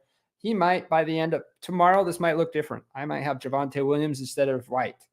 And I might play Brian Thomas Jr., who, even though he only got 2 receptions last week, they were 99 yards. Then he got 4 receptions for 50 yards the week before with a touchdown. Darnell Mooney, I mean, he was a guy that Kirk Cousins went to at the end of that game. He had 2 or 3 of those receptions going down the field. And so I think he ended up with 7 looks. So Cleveland's defense against the Giants, I think I can counteract his Seattle defense this week, because Daniel Jones could throw a few picks that look good. But I do think Myles Garrett, if I heard correctly, I think Myles Garrett is questionable to play in this game. So that might affect me. And then Bates. Bates is he was one of my sleeper picks. He's kind of like Aubrey, where he's an XFL player for Detroit. He was a Detroit XFL player, ends up coming and playing for the Detroit Lions as a kicker. Has done me well this week. He's not anything super special so far, but I did hear that he did kick a 60-something yarder when he was playing in the XFL. So I'm really hoping to see a few more of those. Maybe he's not lining up for a 71 like Brandon Aubrey did, but yeah. So I also think I'll be honest during these podcasts, where if I think I am going to get beat, I will tell somebody full well that I think I'm going to get beat this week. I do not think I'm getting beat this week. I think Saquon Barkley is kind of scary playing against the Saints, but Outside of that, I think Jaden Daniels has a turnaround week. I think he gets at least the chances of you getting to the red zone 6 times and not scoring again are very slim. And he has been getting into the red zone since he's been on that Commanders team. So I do think that he will. And he's averaging about 10 carries a game. So I'm getting points off there. So I think I have a good shot at winning this week. I don't know if this is my final team come tomorrow morning, but I truly think that this is I think I have a good shot at taking the dub this week and going 3-0, baby. So Jordan, how 4th and what? When does Dan Campbell actually kick the 60-yarder? Like how he goes for it so much. I'm hoping that it's like 4th and 21. Yeah. And they're at their like 40-yard line. Yeah. And then Dan Campbell's like, I was thinking about throwing it here. But you know what? Bates actually just ran onto the field and just started warming up to kicking it. So I just let the little guy have it. Yeah, because that's going to be frustrating for you at times when it should be a field goal, and they are definitely 4th and 8 going. Last week, end of the half, Yeah. you guys get a false start, lose 10 seconds, and you're not kicking field goals anymore? What the hell's going on there in Detroit? Yeah. People love him, man. People love him. He seems like a fun coach to play for unless you're the kicker. So I don't think he loves kickers just looking at him. No, he definitely, he's not a kicker guy. No. He was one of the players that, he made fun of the kickers while they were like out there. And it's like, you know what, you just sit down, let us do the hard part, and we'll call you when we need you type of situation. You damn well better make your kick. Yeah. If we score a touchdown, that extra point better be automatic type of So Deebo Samuels is the one that hurts me the most, though. I think Deebo is my most consistent outside of Saquon Barkley. I wish I had him in this game. I mean, he was projected for 20 points coming into this game before they had counted him out. He changes my team from a 122 team to a 130 to 132 team. Yeah, in projections. So he's going to be a big one for me once he kind of comes back out. And if people are listening to this in our league, I'm taking requests for Garrett Wilson. If we think he's going to get, guy got 9 targets, so he could explode. But if you guys got some, I had a trade this week, Dave, that really got under my skin. I just want you to know, I had a trade. Salt Lake City, audacity of this guy. He comes to me, tries to get me, which don't get me wrong, Devon Achane is great. But he's like, I'll give you Devon Achane and Keon Coleman, a guy who hadn't even touched the ball last week, for Saquon Barkley and Brian Thomas Jr. I know it's not that bad of a trade. I know it's not that bad, but you're pretty much giving me the same in running back. And then I have Brian. I think Saquon's probably a little better than Devon Achane because I don't think he's as injury prone. And I don't think when Raheem Mostert comes back, he's going to split the ball takes as much. And then you're going to give me a guy who just got 0 targets or 0 receptions for a guy who's averaging over 10 points a game and the only option weapon rise for Trevor Lawrence on that Jacksonville team. Do you know Salt Lake City? Do you know him? I don't. I don't know him either. Yeah, I don't know who he is. But if he's listening to this, just know you almost ruined my whole day with that trade. I was upset. I called my wife after that. And I was like, the audacity. I'm one of the only people who trade in this league. All right. And you got to come at least a little correct from me. Like you were going to dangle the Devon Achane carrot in front of me. And like, I was like, yeah, I'll give you the whole team. Take them all. Sorry. That really got under my skin this week. It probably wasn't as bad as it seems, but it got under my skin this week. It's crazy to me that Saquon is a trade target right now with his history in the New York organization. Suddenly, like he is that, like that. He had a good season last year, but this season just looks better. Oh, the difference between running behind a Giants line that is close to the last in the league and running behind the Philadelphia Eagle line, which is close to the top in the league. How do you became a really good player on that bad Giants team, and now you're running behind some actual linemen. Yeah, and it could be a scary season for him. Yep. I'm hoping. So let's talk about this epic matchup between Cam and your wife, Pigs Arse and Shiva Kaminis. Yeah, it's going to be a fun one. Who do you want to break down? Well, to save my marriage and make sure that I'm not in trouble at the end of this all, I am going to say it's weird because I have my best friend of 20-something years against my wife. So I'm in the wrong either way here, but I'm going to go with my heart here, literally, and go with my wife. Only because of the fact that I just don't know what we're going to get from Patrick Mahomes. He is just a scary pick this year. Patrick Mahomes, I think Patrick Mahomes is a perfect example of you can be an amazing football player because Patrick Mahomes is, by the end of this all, borderline will probably be the GOAT after his career is said and done, depending on Super Bowls that he wins. Yeah, we'll see. But fantasy-wise, for the last 2 years, has been less than desirable. Not a guy you wanted to pick up in the 3rd round of a draft, which is where he was essentially going. Also, Cam is playing Tank Dell and Quentin Johnson as his starting receivers. Quentin Johnson could be a scary pickup. I think he's been doing pretty decently, but poor guy. I mean, Puka Nacua, AJ Brown, his first 2 picks. Out. Yeah, it's not his fault. It's brutal. Yeah. And so, weirdly enough, this is a story of injuries between these 2 teams. I mean, my wife, Christian McCaffrey, we've already talked about that.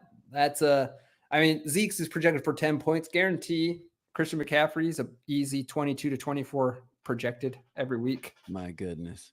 Difference between there is, 12 to 14 points, even with a week that she's happened to play Parkinson, which is, who knows? You have to play anybody on the Rams right now, you're having a hard time.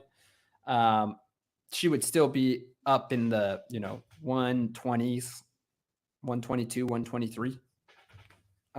So having your star players, I mean, Cam's is the same way. I think Cam's team is a scary team when healthy. So I think it's going to be a really good week, but overall, I'm going to take my wife. I just think that, Malik Neighbors could be the real deal Holyfield. I mean, not for the Giants to actually win games, but who else are you throwing to and who else are you trying to make happy right now if it's not Malik Neighbors? Mike Evans can always go for 1 or 2 touchdowns or, 0. Zay Flowers has hit the touchdown for a few times. Hoping he doesn't. She's going to have a real torn tear with herself watching this game. She wants Zay Flowers to do good, but the Cowboys are playing against him, so she's also going to be a little upset when he scores. But Dak Prescott looking decent, I'd like to say. And James Cook, I mean, what can we say? That Buffalo team could be the James Cook show at any point with the receivers that they have over there. So, yeah, I'm taking her. Well, I'll take Cam just for a couple of reasons. I love Brock Bowers. I love Connor. Big Green Bay fan. Come on, Josh Jacobs. I think he's going to do fine against Tennessee. And the thing that just kind of stands out to me is that she has 2 Seattle wide receivers on her bench that I think, could win this easily for her with a good game, especially Lockett. I know he didn't do well last week, but going up against Miami, I think Seattle's going to put up plenty of points. So, I think she's going to be very sad. that she Who would you doesn't put her in for? I'm just curious, which one of the three receivers would you put in for it? Man, it'd be tough to take Malik Neighbors out, Yeah. but I don't like him in that matchup. Yeah. I don't know. It'll be interesting, but I don't know. Yeah, I think Mike Evans, if you were to ask me, I think Mike Evans would be my one once again, because I think he will be shadowed by Surtain. Yeah. Which could be a real rough game for him this week. Yeah, but I like it. So you think Lockett's the number? You think Lockett's the one that's going to score the most? Over the season, I think so. Yeah. Can we do a season bet right here? Hold on. What was our earlier bet? I don't even remember now. Oh man, it was 11 points. J.K. Dobbins. For J.K. Dobbins. I said 11, less than 11 or less. You said more. Anything more than 11 points is yours. I think Smith and Jigba is going to be the number 2 receiver in this league or in this team. Okay. So I say Lockett. I got to keep track of all this. Lockett yeah, I do too. Smith and Jigba. Okay.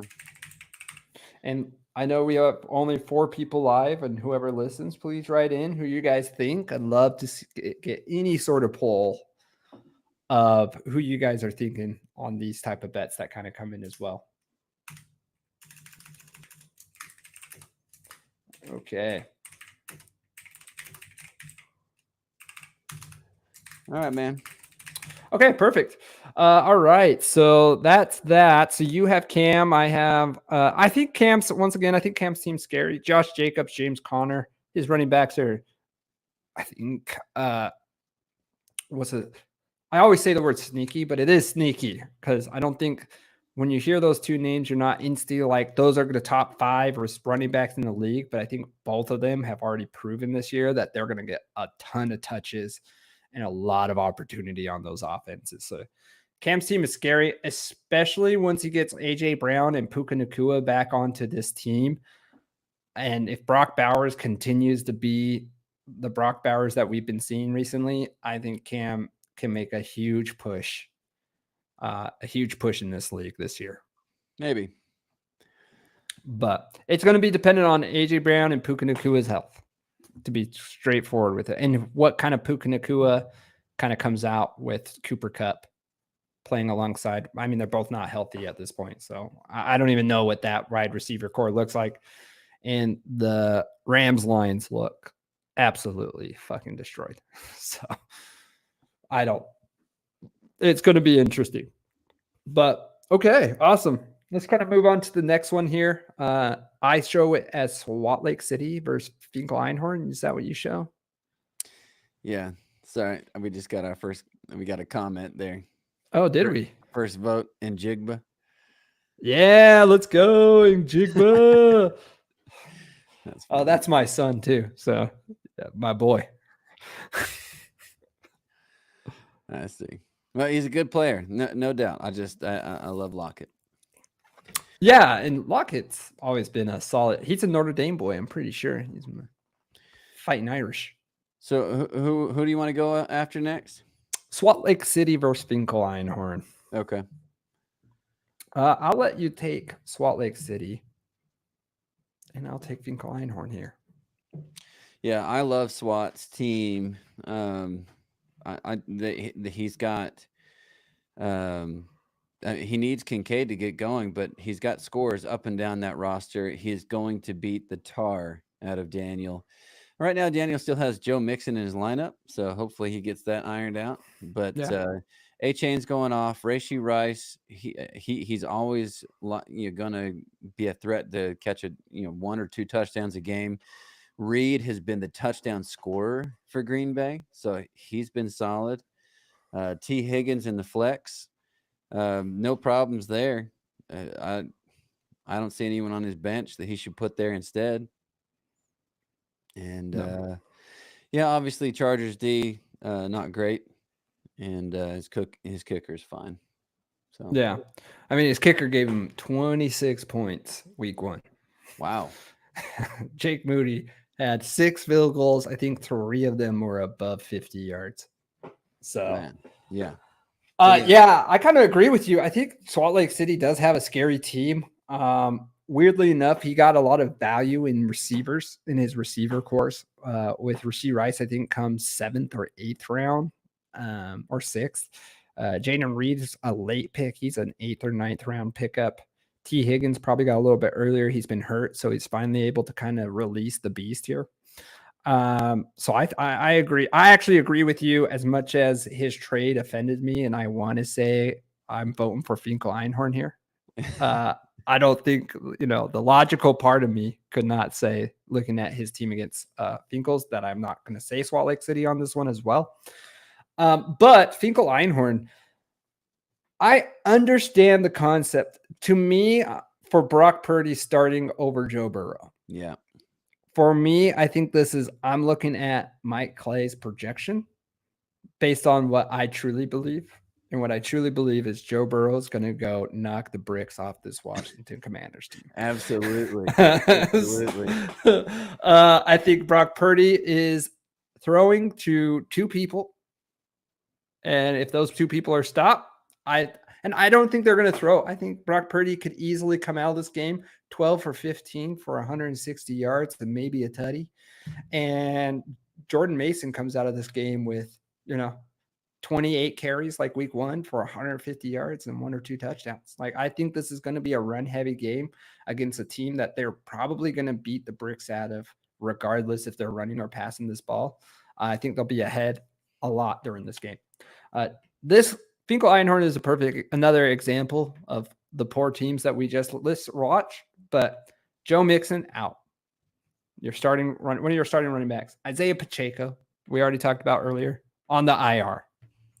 Poor guy's playing Chuba Hubbard right now. What else can we say? He also has George Kittle, who's out this week too. So he's gonna play Jonnu Smith, which I'm not trusting. If your name isn't Tyreek Hill, I'm probably not starting a single. And Devon Achane, probably not starting a single Miami player outside of those 2 names. Jamar Chase, I think Jamar Chase. This is the thing that frustrates me about this, is that I really like Joe Burrow and Jamar Chase against this Washington Commanders team. I know Jamar Chase hasn't had a great few weeks, but I think Joe Burrow is going to have a fantastic week this week. I think Jamar Chase is going to have a fantastic game this week. Yeah. So I think that's a good combo. AJ Brown's out another week, which we saw last week. Devontae Smith's the guy. He is the man the ball's going to be thrown to. Dallas Goedert's going to be sprinkled in there. Saquon Barkley's going to get a few touches. Nelson Aguilar, I think, is their 3rd receiver or their 2nd receiver at this point. But Devontae Smith's going to be a good pickup there. Jerry Jeudy. I can tell you, honestly, outside of Jerome Ford and obviously the Cleveland defense, I don't want any piece of this Cleveland team. They don't know who they are. Deshaun Watson doesn't look anything like the old Deshaun Watson and what you're paying him a bunch of money for. If I'm a Cleveland fan, I'm begging for Joe Flacco to come back onto this team, because I do not want Deshaun Watson on throwing this ball anymore. Amari Cooper's being affected by it. Jerry Jeudy's being affected by it. They don't really have much more outside of that. I mean, they have David Njoku, but he's injured right now. But there's not a lot going on this offense, and it could be scary for the remainder of this year. Unless there's a change at quarterback or something, Deshaun Watson kind of turns it around. I don't think there's anyone worth playing outside of the running back position on this team. Deshaun has shown it's difficult for him to get to his 2nd and 3rd reads. I think he's just giving up on the pocket too early. I don't think it's necessarily the offensive lines. He's just bailing and not getting a bunch of yards like he used to. So it's unfortunate for Jerry Jeudy, but yeah, that's a tough deal. Yeah. That's a tough San deal. Francisco defense. I know there's 2. I don't know the key starters. Please don't hold it against me. But there are 2 starters that aren't playing, but you're playing against the Rams, once again, who are throwing to their number one target is Demarcus Robinson right now. Tyler Johnson, Parkinson. Robinson couldn't even make it on the Chiefs. It's tough. As a third receiver. So I think they're going to be they're in a rough spot. I think San Francisco D is good for him. And their kicker, Chargers are going to kick a lot of field goals against Pittsburgh, I would guess, because they're not going to get in the end zone very often, which is kind of goes on my J.K. Dobbins things there. But yeah, I think it's going to be a rough week for Finkel Einhorn. I do. I think it's really unfortunate he's got so many injuries kind of rolling through there. But even without the injuries, I think even if Joe Mixon, Isaiah Pacheco, and George Kittle are there, I think he has a better chance, but I would still probably take Salt Lake City's team, the upside of his whole team over Finkel Einhorn's this week. Kind of looking at the benches here. Finkel Einhorn has Roma Dunze on his bench as well. What a disappointment. No, Yeah. Dunze has been. Caleb Williams running for his life. That's just a sad situation all the way around. Yeah, who knew that you could set up a bunch of talent around you, but not really fix your offensive line, and it would still not be able to throw. Just another perfect example of a Chicago Bears ruining another rookie quarterback's career. Maybe not the career. I know that's a little early to say. Maybe not career, but I've been seeing all these things that are like with DJ Moore, who was just like, why does everyone think that we should get rid of Justin Fields? Why do they think that like any of these rookies are good? But why do you think like we should? And that was last year. And I'm completely with him. You could have gotten I know this is kind of going away from fantasy, but you could have gotten a buttload of picks for that number one pick. People are begging for a starting quarterback right now. The Patriots probably would have traded you for a ton. You would have still had the third round pick. Tons of things. You could have had Marvin Harrison Jr. and another few picks probably in the first round. This is a little bit of a rant for me, but I didn't think Caleb Williams was a solution because I don't think it's set up for that. And I think Justin Fields was the perfect guy for running around. He was quick enough. He got you yards on his feet. He still threw it down the field. Caleb Williams and DJ Moore look disconnected. If you watch that Monday night game, or that was it Monday night game, or Sunday night. I think it was Sunday night. Yeah. If you look at that, there was some comebacks, the comebacks with DJ Moore that he had 5 yards to the sideline of here. Just throw it anywhere in this facility, and just could not connect with him. And mind you, he's running away from his life. Like he's breaking 5 tackles trying to get out of this pocket and still getting sacked. But man, that's a rough team. That is a rough team. Roma Dunze it's unfortunate. DJ Moore is also an unfortunate victim of that. Keenan Allen's hurt, but even when he was there, I think still going to be hard to score any of these guys. And DeAndre Swift, who's actually a pretty good running back, is not going to get any running room with this offensive line that they have set up right now. Yeah, I hate to see Bears fans disappointed, but yeah, it's going to be a rough year, guys. Yeah, buckle in. On top of that, the Vikings are good. So how bad is that? You gotta, Vikings are good. Green Bay is good. Everyone's got their future I mean, I guess Vikings don't have their future quarterback, but they at least have the Jet. So, yeah, I mean, I don't know. You guys have Caleb Williams right now, which I just dropped this week out of my fantasy team altogether. So, yeah. So no reason to keep him. No reason at all. But yeah, looking at those benches, Deontay Johnson's another one that's like, man, I thought that maybe you remember Adam Thielen last year? Like after the first 4 weeks was like the number one receiver in the league. Yeah. Scoring. I thought Deontay Johnson could have a year like that with this Carolina team where he was the main target. Poor guy went a whole year without scoring in that Pittsburgh Steelers offense. Then he goes to the Panthers. He can't even get the ball thrown to him. I mean, let's hope the Red Rifle himself, Andy Dalton, comes out and becomes his hero. But right now, what a waste of talent. Anybody on that Carolina team right now is a waste of talent right now. Yeah, Dalton's just a body for them to just destroy for the rest of the season. Yeah, he's a veteran that they're like, hey, listen, we don't want our new shiny toy to get real messed up here. So we're sorry, but this might end your career. Yeah. Like you might take so many hits here that you are gonna retire. We're probably gonna send you into retirement here. He might throw some passes though. Who knows?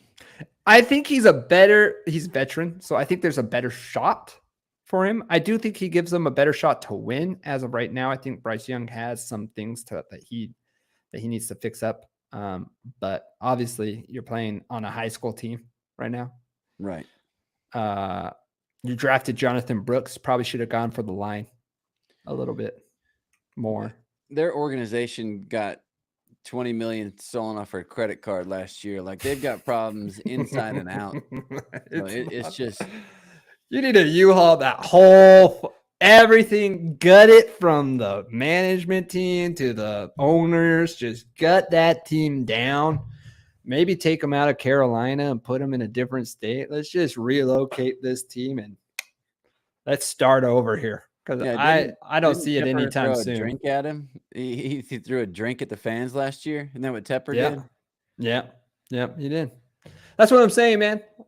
I think you got to relocate him, put him somewhere else, gut the whole team, and start fresh, start new.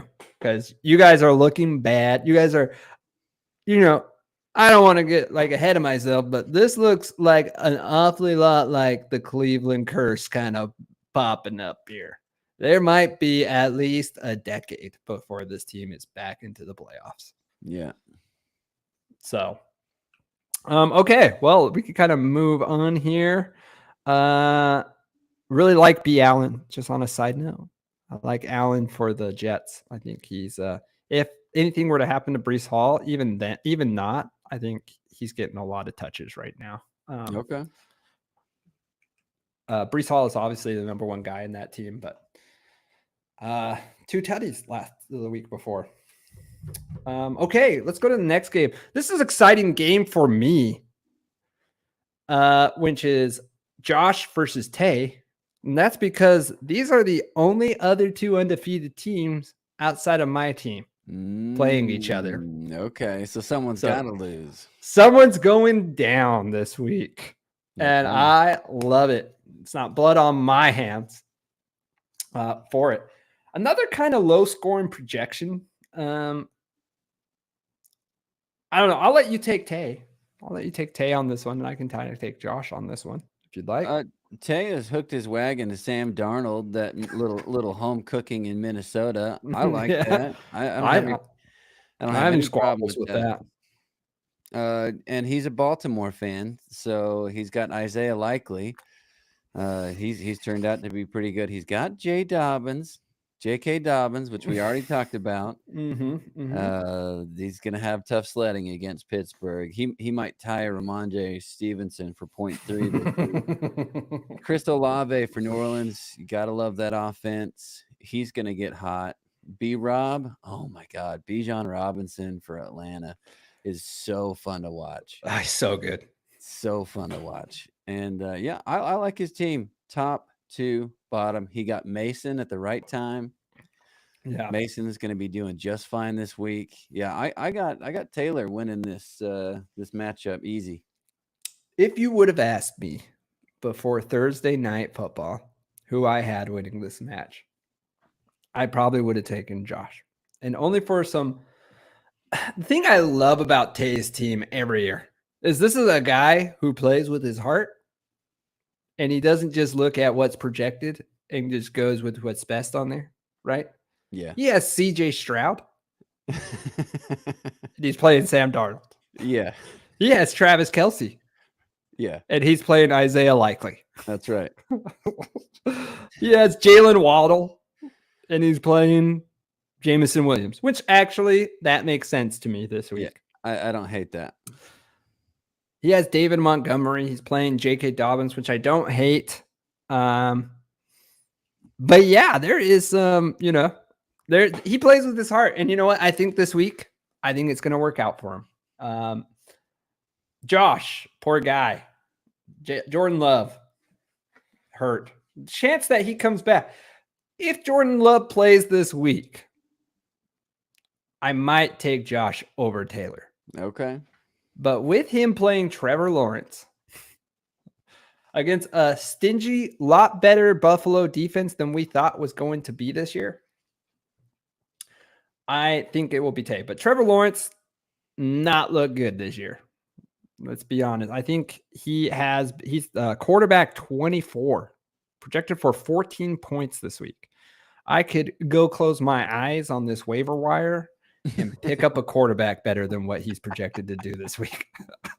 No offense, Josh. I'm just being a little brutal here, but I think there could be really anybody else you could pick up here, buddy, and you could play them instead of Trevor Lawrence, because I do not think he's going to be doing well. Now, Jahmyr Gibbs is a great pickup. I was actually really torn between Jahmyr. Well, I ended up with Saquon Barkley. I was going to pick up either Jahmyr Gibbs or Garrett Wilson. I ended up going with Garrett Wilson.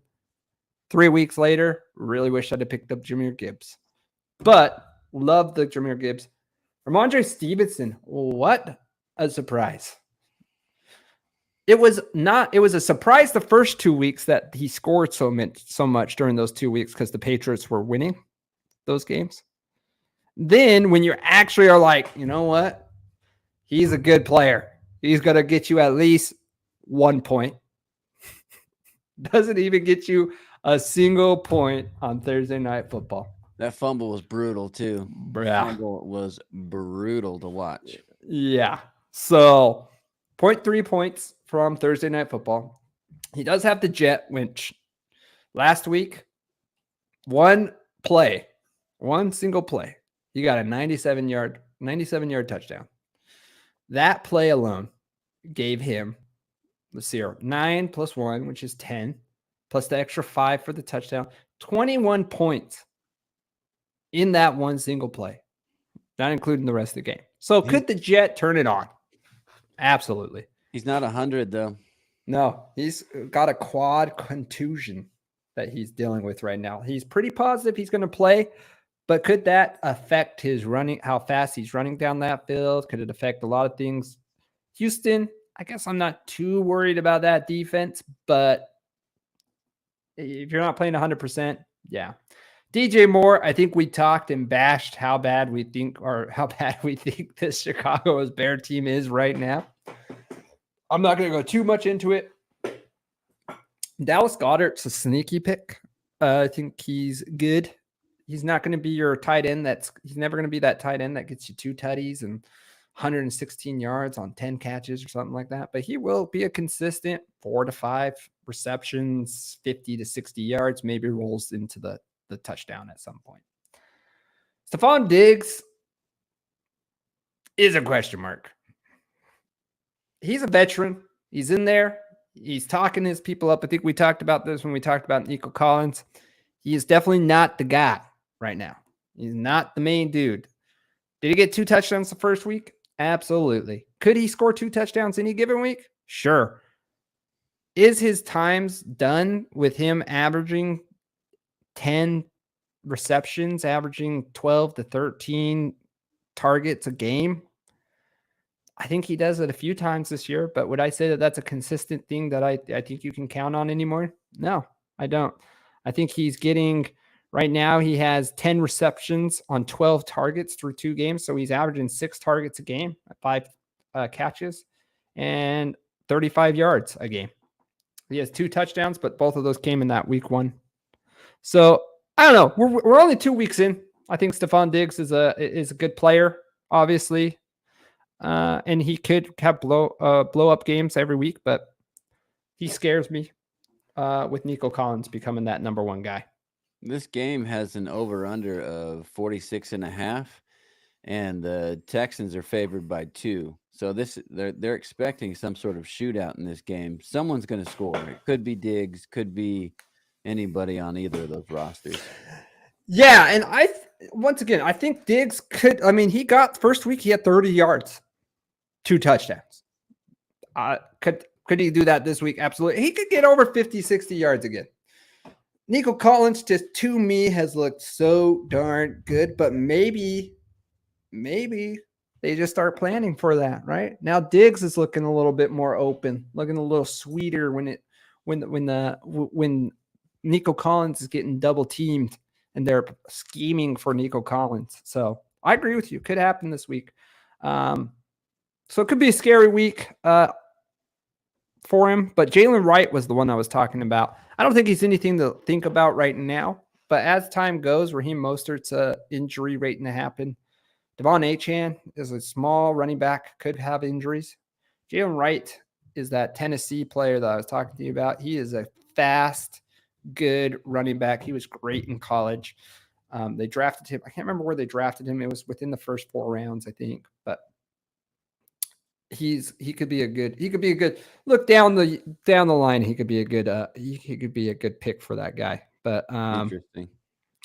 Yeah, looking at his bench, I don't think he's playing anybody I don't think he's sitting anybody that he shouldn't be sitting. I think he's playing the best team that he could play with the players that he has on his team right now. And once again, I think if Ramondre Stevenson, the only exception is, I'm telling you right now, I can go into players right now, add players, and the first quarterback I see, I would play instead of who he's playing right now. That would be my only thing. Jared Goff, I'd play. Kirk Cousins, I'd play.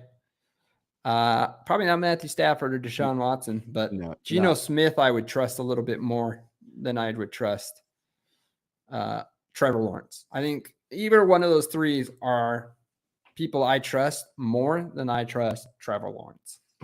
Wow. Maybe he'll update it tomorrow, and maybe we can. Maybe that'll change the whole matchup. Yeah, it could. It's going to be a rough hill sledding whenever you get 0.3 from your RB2. Yikes. Overall. So I'm with you. I'm taking Tay on this. I think he's gonna win this week. I like Tay's team. Once again, Jordan Mason. What a great pickup. Bijan Robinson. Really, really special talent. And you know what? I like Tay playing with his heart. I like Tay. It may bite him in the butt. You know, Travis Kelce goes for 20 this week, and Isaiah Likely is actually goes for like 2 because Mark Andrews balls out or something like that. Yeah. But I like a guy who could play with his heart out there, you know, and it works out. Like Jameson Williams is going to be, I think, going to be a great pick. I think, who knows? Sam Darnold throws 250 plus touchdowns to the Jet, and all of a sudden I look like the asshole here saying that you should play CJ Stroud. That's right. Okay, I think we're down to our last one here, right? Yep. And this is the scariest team in the league to me. Yeah. Couldn't agree more with you. I'll let you take him. I'll take Ben. I'll let you take the Bears here. The Bears, Rachel Jacobson. I don't know who that is. I think it's Cameron's coworker. Really? Yeah. Well done, Rach. This is a scary team. She's the only person that outscored me last week. The crazy amount of points on this team. St. Brown, Devontae Adams, Robinson Jr. Just disgusting. Kyler's figuring it out. This is a very good team and suffering from some injuries. Kenneth Walker III, Ingram, Mostert, Kareem Hunt's not even playing on a team right now. This is a roster that could get better. Yeah. So well done, Rachel. And I think Rachel will win this, no question. Yeah, I'm also going there. The Bears team is loaded. Yeah, I mean, receiving core wise, Nico Collins is number 1. Devontae Adams is probably up there at he's number 13, but had a huge week last week. Amon-Ra St. Brown started a little slow, but he's Amon-Ra St. freaking Brown. He's going to get going. Running back wise, a little bit scary, but Brian Robinson Jr. has clearly come out of here as the number 1 guy on this team, no matter if Austin Eckler's on this team. Kenneth Walker III was the only form of offense that Seattle had on week 1. Sucks to have them both hurt. And Evan Ingram, we forget last year, he was number 4 tight end, but that dude, I think he was 1 target away from having the most targets by any tight end in a single season ever. I didn't know that. I didn't know that. Yeah, he was good last year, and he got tons of targets. So his team is a scary team. I mean, when Nico Collins, the number 1 receiver in the league right now, is your flex play, is not even one of your top 2 receivers that you got. Yeah, it's a scary team. Ben here, Derek Carr starting. Like that pick, Derek Carr. Until Derek Carr proves that he's going back to old Derek Carr stats, I ride the bus right now. Ride it up. He's been tossing that ball down the field. Jonathan Taylor's a good pickup.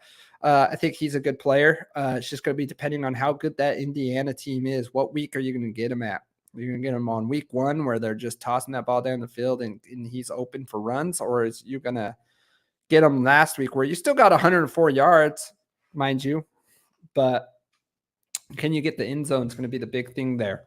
Derrick Henry, we talked about this guy before. Dude's playing like half the game. It's unfortunate. Jonathan Taylor and Derrick Henry, if I were to look at this at the beginning of the year, I'd be like, this is probably one of the scariest running back duos in this league. Right now, I'm not as threatened by it. I'm not saying it's not a great duo, and I'm not saying that it couldn't turn around.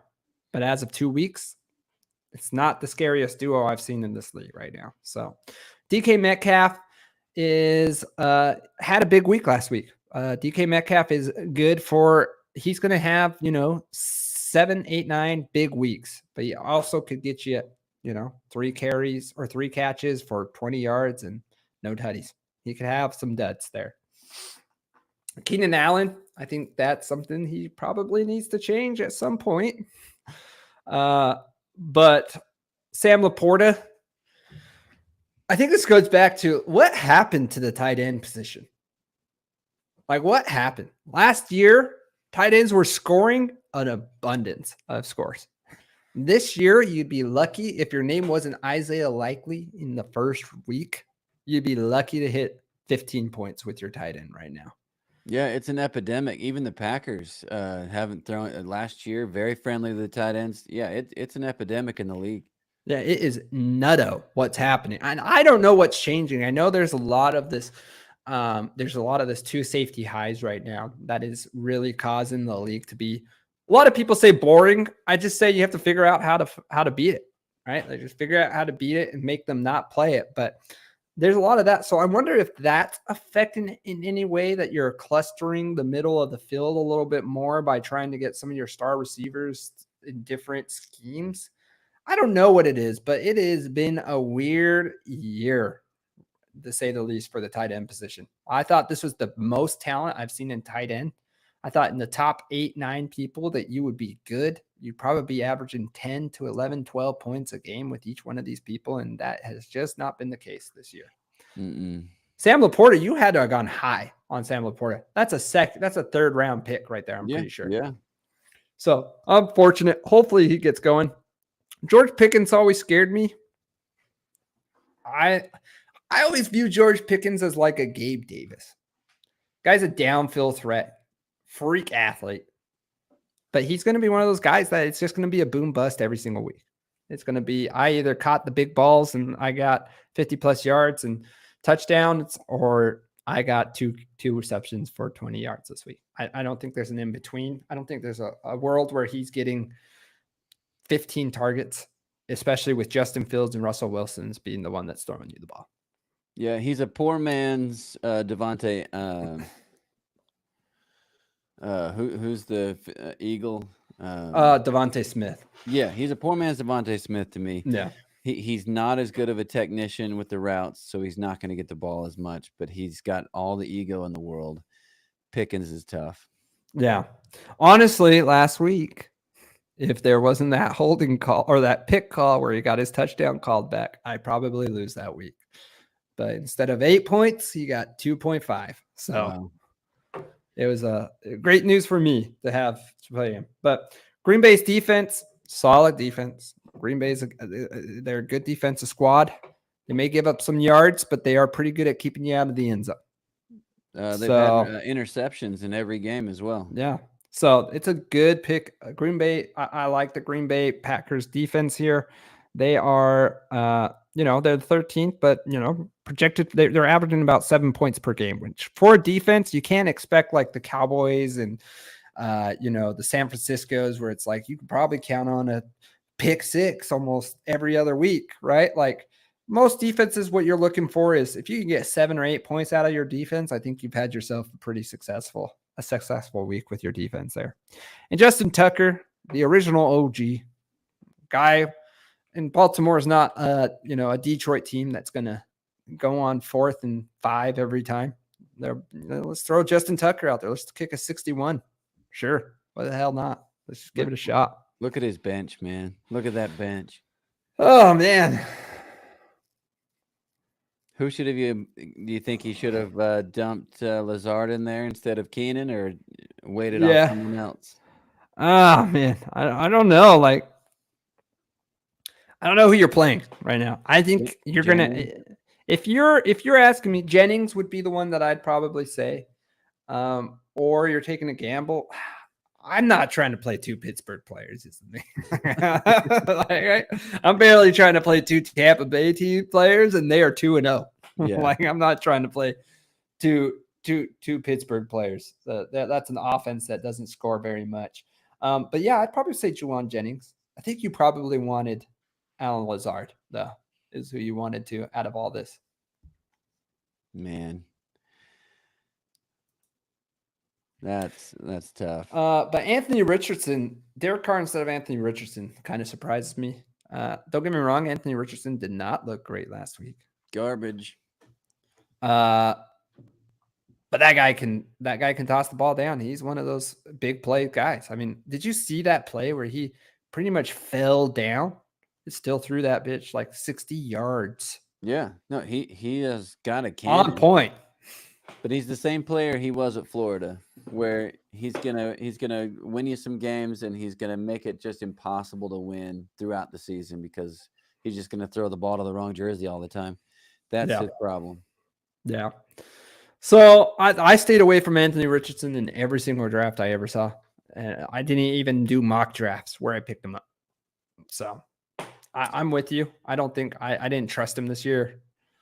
He'll have some big games, but I don't think he'll be a consistent top 5, top 6, 7 quarterback every week. I think he's got too much inconsistency. And if you start running him a bunch, you're going to get what you got last year, and you're going to get injured there. So, yeah, but overall, the Bears is one of the scariest teams. I think the Bears is high, even though the league has me projected as number 1, which I appreciate ESPN for you guys projecting that. But the Bears is a scary team. Probably one of the front runners to win it this year. They got Nick Chubb coming back pretty soon too. Yeah. Man, scary. Too many people for you to figure out who to play. You think you've got Ben winning tomorrow? Is that what I'm writing down here? No, I'm not gonna choose the guy who might have to play McConkey as one of his receivers. Okay. So the only game that we differ on tomorrow is your wife and Cam. Everything else we agree on. We'll see. We'll see who's right. That's going to be the biggest. That's going to be the X factor for us going into tomorrow. So that's going to be a big game to watch. So, all right, perfect. Well, that is there. Any closing thoughts? Anything you want to go away from this episode with? Anything you picked up along the way of this episode, or anything like that? No, I think we talked about everything that I wanted to talk about today. I love this league, man. It's a good league to be in. Pretty much everyone updates their rosters, and it's really competitive. There's only one problem with this league that I've got, and that's that we don't have a punishment for the loser. And maybe we need to, evolve as a league, because we do have a trophy, and it's got Ben and Skip's names on it. Mm-hmm. and it may be your name this year. Probably I not hope so. mine. Probably not mine. But I think we need a punishment. I think the league needs a person that loses punishment, and it's probably not going to happen this year because I know who's going to get last place, and they're not going to accept the punishment. So, yeah, but I think that's the only thing I was really thinking about that we need for this fantasy season is a good punishment. There's some good ones out there. Oh yeah, I seen guys who have to like live in a pancake, like an IHOP booth for the whole day, full 24 hours. Has to just sit in that booth and eat pancakes. That's what he does all day. I've seen people have to ride like tricycles on busy streets. I mean, Yeah. there's some really good punishments out there. I'm glad that we're doing it this year, not last year, because my wife was unfortunately last place last year. So glad it's not this year. Let's do this year. But I do agree with you. I think that is kind of the final thing that we need here. I think this league is really good. You know, like I said, I can always tell how good a league is based off the waiver wire pickups on Tuesday. When is it Tuesday? I think it might be Wednesday. It's on Tuesday Wednesday into Wednesday, yeah. Yeah. I can always tell when I look at my phone in the morning and I look at the waiver wire pickups and it's like, you didn't get this guy. You didn't get this guy. You didn't get this guy. But you did pick up, you know, Cam Akers. Congratulations. Yeah. So it was active this week. It was very active. Yeah. So I do love that. But yeah, I do think we do need a punishment. And the trophy's great. I'm excited to put it up on my mantle after this season. It looked good behind your chair back there. I know. I'd probably put I'm probably going to put like a whole shrine of it back here. I'll probably have like my team. I'm out for blood this year. That's what I changed my name to. What's the inspiration there? I'm not going to call out any names here. Right. So I don't want to call out any names specifically, but I will say there was a certain somebody who I talked to at the beginning of this season who came at my team hard. Yep. Came at my team hard and told me how bad of a team I did have. And although I do forgive, I do not forget. Oh, you're a little salty, brother. You're a little salty. This year is the year of revenge. I am out for blood this season. Wow. And I am ready to take this trophy. And we can look back and have a good time. But out for blood. That's the name of the team. Because that's what I'm out for this year. And I'm a little salty. Salty. A little. Yeah. Okay. But yeah, that's the name of the team. So, yeah, no, I this was a great episode. Happy that we could do this together, Dave. Super fun time here. If you guys want to, when we're doing this, we're trying to do this probably Saturdays, but that schedule is probably going to get updated at some point where we're doing it 2 times a week to recap both the week from previously and then to recap the upcoming week. But you guys can catch us on YouTube Live when we jump on. You can catch us on Spotify looking up JD Fantasy Football or DJ Fantasy Football. No, I'm just kidding. JD Fantasy Football. I love the name JD. It's really grown on me here. So JD Fantasy Football is what you'll be looking at in Spotify. We're super excited. This is going to be a weekly thing. Dave, it has been an absolute pleasure to do this with you, buddy. I've had just the best time here. Yeah, man. It's awesome. Yeah, it's going to be a lot of fun. Going to be talking a lot of shit and just excited for a good fantasy season. Jordan knows a lot. He's more of an expert than I am, but yeah, just a pleasure to be doing this. And if anyone has any suggestions, just let us know. Anything they want to hear, let us know. We'll knock it out. Yeah, awesome. All right. Well, I think that's all I have here. Thanks for watching. Whoever watched YouTube Live, looks like we had 4 chats. Really appreciate y'all on there.